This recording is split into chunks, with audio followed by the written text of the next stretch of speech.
Alright, so let's go ahead and actually configure the tenant portal. Now I've already created an API key and a DPSK pool to be used. I'm going to log into Cloudpath here, and I'm going to click on Manage Access on the left, and then Property Management. And this is where you can create multiple properties. So I'm going to add a property here, and we're going to give it a name. I can also provide an address and a description.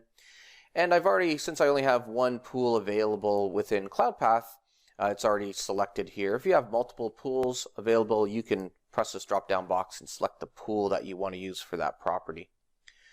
And I'm going to enable guest DPSK. You have the ability to limit the amount of units that you're going to create within this property. But I'm going to leave that unchecked, but enable guest DPSK, which allows guests to actually connect to my own personal network using a unique pre-shared key for them. So I don't have to give them my pre-shared key and worry about when they do leave my property that I have to go ahead and rekey all my devices. So they'll have their own unique key that is meant for them, but able to stream to my devices. And when they leave the property, I will go ahead and rekey the guest DPSK, and they won't be able to join my network anymore. Let's go ahead and provide property management details. And if you want to provide phone numbers and emails, that is available here as well. Let's go ahead and save this property. Now I've saved this property, and I can go ahead and edit the property, and I can go ahead now and start loading the property with units or tenants. So I can bulk upload units, so that's available through an XLS file. I can also use the API to install or drive units into this property, but maybe I just want to add a individual unit. Let's go ahead and do that right now, and we can provide that unit with the property number that's using, and this can be any type of description that you want. And we'll put maybe a description here. Now I'm not going to fill out the DPSK secret or even the guest DPSK secret.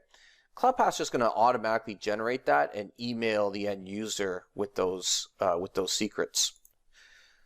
And that's going to be driven by how you set up the DPSK pool. So if you said the DPSK pool is, each DPSK that we automatically create is 8 characters in numeric, then this user will actually be emailed a passphrase that is 8 characters in numeric. And if the user doesn't like it, can log into the tenant portal and modify the tenant portal's, the DPSK within the tenant portal however they like. Now Selena here, we're going to go ahead and provide her with a VLAN. So this is unique to Selena and all the guests that are going to use it. And let's give Selena an email address, a name and an email address here.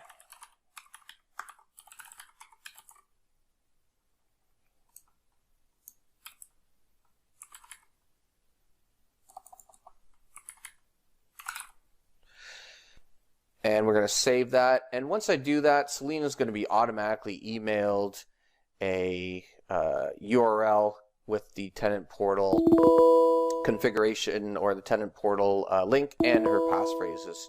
So let's go ahead and have a look at what that looks like. So if I click on dashboard here, I can go to notifications and I can view her email and see that a Wi-Fi passphrase has been assigned to her, and that's the guest passphrase, and also here's her link to the tenant portal. So I can go ahead, and if you notice there's no username or password for that, it's actually all hidden behind a token. And at the very bottom of the screen you can actually see what that token is. So let's go ahead and click on that and log into Selena's tenant portal. Once I click that link, I'm automatically brought to the tenant portal page.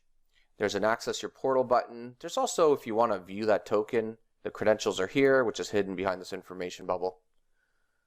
And I can click on access the portal, and now I'm within Selena's portal. And you can see that the passphrase that was emailed to her is available here, as well as her guest passphrase.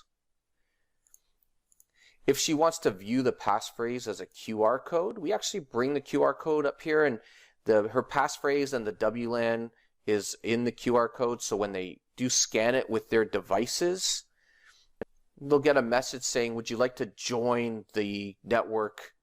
And they click on join the network, and the device is automatically provisioned and allowed on the network. There's nothing for them to install. It's just a simple QR code.